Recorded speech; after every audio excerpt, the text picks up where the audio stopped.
Hi,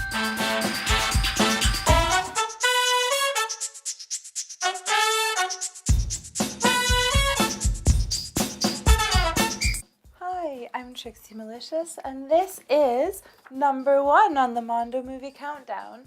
Thank you so much if you've been watching. Thanks for sticking with me till the number 1. And let's have a drum roll and find out what the bestest movie ever is. Russ Meyer's Beyond the Valley of the Dolls, 1970. Anyone who knows me has probably been wondering where's the Russ Meyer's film, because I'm obsessed with them. And here it is. This is my fave. I love all of them, but this one's my fave. Some spoilers may occur, although I pretty promise that I'll do my best to avoid that. Thank you for joining me.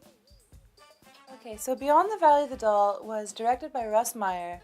I'm a huge Russ Meyer fan because his movies, particularly this one, with its sort of pastel, colorful world, it just looks so good. I want to melt it down and eat it with a spoon. It just looks like candy to me. I love the clothes they're wearing. I love the sets. The parties look really fun. It's just a pastel, technicolored, delicious world. And this one, remarkably, it was, I think, co-written Russ Meyer, but also Roger Ebert.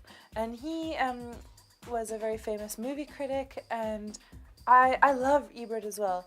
Just as a tangent, he wrote when he was dying, he wrote some really amazing and poignant essays on death and sort of how to treat death when you're an atheist. And not very many people write about death from a non-religious standpoint, and they're really interesting to read. But that is an aside. We're talking about Beyond the Valley of the Dolls right now. So Beyond the Valley of the Dolls is a parody, actually, of Valley of the Dolls. And I saw Valley of the Dolls first when I was a kid. I was staying home from school, and it was on like daytime TV. It's like a movie special, and I watched it. And it's like a drama about girls that go to New York and, you know, become addicted among other things, and they get addicted to dolls, and dolls is like a downer pill, and, you know, their lives start to unravel in a myriad of melodramatic ways. And it actually starred Sharon Tate, and she's the one who got killed by the Manson family, so that's interesting. But yeah, so Beyond the Valley of Dolls is the I think unauthorized sort of sequel or parody takes a much more kitsch, melodramatic B-movie approach to these girls going to LA and becoming undone. So the girls are going to LA, and they're in a band called the Kelly Affair, and then later they get a manager and change their name to the Carrie Nations, is it? I think? Yeah, Carrie Nations.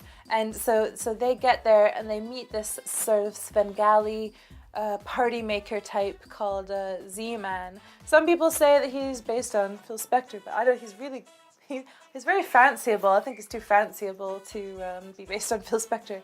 But he has these parties, and they're playing there. And my band, when people ask our influences, I always say that Carrie Nations is one of the influential bands, just simply because I would really want to play at a party like that. And there's always this really funny, they've got really quirky, funny lines. Like at the party, some lady says, "I want to strap you on," and like it's just quintessential Russ Meyer's goodness.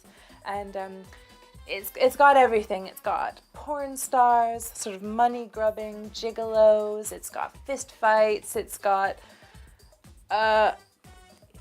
abortions, it's got seductions, lesbian seductions, drugs, alcohol, sex. It's just got everything. It's a pulp fest. It's also got a really good twist ending that I don't want to give away, but it's just an aesthetically pleasing, juicy pulp fest. And that is why Beyond the Valley of the Dolls is my favorite movie. Thank you so much. If you've liked my film reviews, then please subscribe.